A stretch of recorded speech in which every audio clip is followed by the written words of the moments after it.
Even when our descendants are established on near-Earth asteroids and Mars, and the moons of the outer solar system, and the Kuiper Comet Belt, it still won't be entirely safe. In the long run, the sun may generate stupendous X-ray and ultraviolet outbursts. The solar system will enter one of the vast interstellar clouds lurking nearby, and the planets will darken and cool. A shower of deadly comets will come roaring out of the Oort cloud, threatening civilizations on many adjacent worlds. We will recognize that a nearby star is about to become a supernova. And in the really long run, the sun, on its way to becoming a red giant star, will get bigger and brighter. The Earth will begin to lose its air and water to space.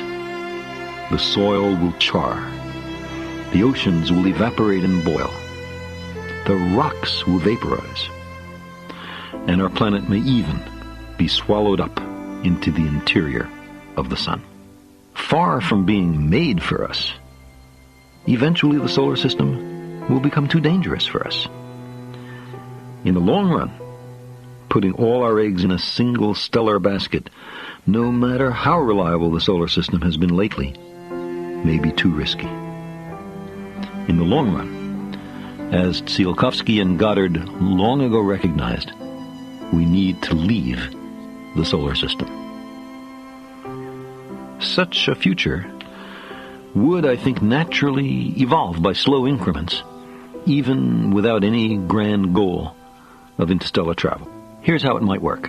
For safety, some communities may wish to sever their ties with the rest of humanity, uninfluenced by other societies, other ethical codes, other technological imperatives. In a time when comets and asteroids are being routinely repositioned, we will be able to populate a small world and then cut it loose. In successive generations, as this world sped outward, the Earth would fade from bright star to pale dot to invisibility. The sun would appear dimmer until it was no more than a vaguely yellow point of light lost among thousands of others. The travelers would approach interstellar night. Some such communities may be content with occasional radio and laser traffic with the old home worlds. Others, confident of the superiority of their own survival chances and wary of contamination, may try to disappear. Perhaps all contact with them will ultimately be lost, their very existence forgotten. Even the resources of a sizable asteroid or comet are finite, and eventually more resources must be sought elsewhere, especially water needed for drink, for a breathable oxygen atmosphere, and for hydrogen to power fusion reactors. So, in the long run, these communities must migrate from world to world with no lasting loyalty to any. We might call it pioneering or homesteading. A less sympathetic observer might describe it as sucking dry the resources of little world after little world. But there are 1 trillion little worlds in the Oort comet cloud. Living in small numbers on a modest stepmother world far from the sun, we will know that every scrap of food and every drop of water is dependent on the smooth operation of a far-sighted technology. But these conditions are not radically unlike those to which we are already accustomed. Digging resources out of the ground and stalking passing resources seems oddly familiar, like a forgotten memory of childhood. It is, with a few significant changes, the strategy of our hunter-gatherer ancestors. For 99.9% of the tenure of humans on Earth, we lived such a life. Judging from some of the last surviving hunter-gatherers, just before they were engulfed by the present global civilization, we may have been relatively happy. It's the kind of life that forged us.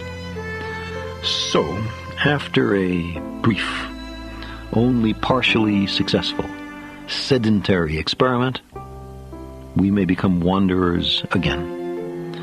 More technological than last time, but even then, our technology, stone tools and fire, was our only hedge against extinction. I don't know where my train of argument ends. As more time passes, attractive new denizens of the cosmic zoo will draw us further outward, and increasingly improbable and deadly catastrophes must come to pass. The probabilities are cumulative. But as time goes on, technological species will also accrue greater and greater powers, far surpassing any we can imagine today. Perhaps, if we're very skillful, lucky I think won't be enough, we will ultimately spread far from home, sailing through the starry archipelagos of the vast Milky Way galaxy. Even a modest extrapolation of our recent advances in transportation suggests that in only a few centuries we will be able to travel close to the speed of light. Perhaps this is hopelessly optimistic. Perhaps it will really take millennia or more. But unless we destroy ourselves first, we will be inventing new technologies as strange to us as Voyager might be to our hunter-gatherer ancestors. Even today, we can think of ways, clumsy, ruinously expensive, inefficient to be sure, of constructing a starship that approaches light speed. In time, the designs will become more elegant, more affordable, more efficient. The day will come when we overcome the necessity of jumping from comet to comet. We will begin to soar through the light years. And, as St. Augustine said of the gods of the ancient Greeks and Romans, colonize the sky. Such descendants may be tens or hundreds of generations removed from anyone who ever lived on the surface of a planet. Their cultures will be different.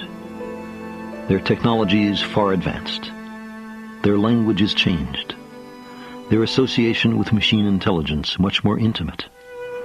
Perhaps their very appearances markedly altered from that of their nearly mythical ancestors who first tentatively set forth in the late 20th century into the sea of space.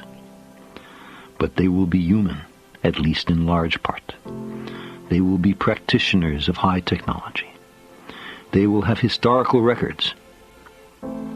Despite Augustine's judgment on Lot's wife, that no one who is being saved should long for what he is leaving, they will not wholly forget the earth. In modern Western society, writes the scholar Charles Lindholm, the erosion of tradition and the collapse of accepted religious belief leaves us without a telos, an end to which we strive, a sanctified notion of humanity's potential. Bereft of a sacred project, we have only a demystified image of a frail and fallible humanity, no longer capable of becoming godlike. Close quote. I believe it's healthy, indeed essential, to keep our frailty and fallibility firmly in mind, and I worry about people who aspire to be godlike. But as for a long-term goal and a sacred project, there is one before us. On it, the very survival of our species depends. If we've been locked and bolted into a prison of the self, here is an escape hatch. Something worthy, something vastly larger than ourselves, a crucial act on behalf of humanity. Peopling other worlds unifies nations and ethnic groups, binds the generations, and requires us to be both smart and wise. It liberates our nature and, in part, returns us to our beginnings. Even now, this new Telos is within our grasp.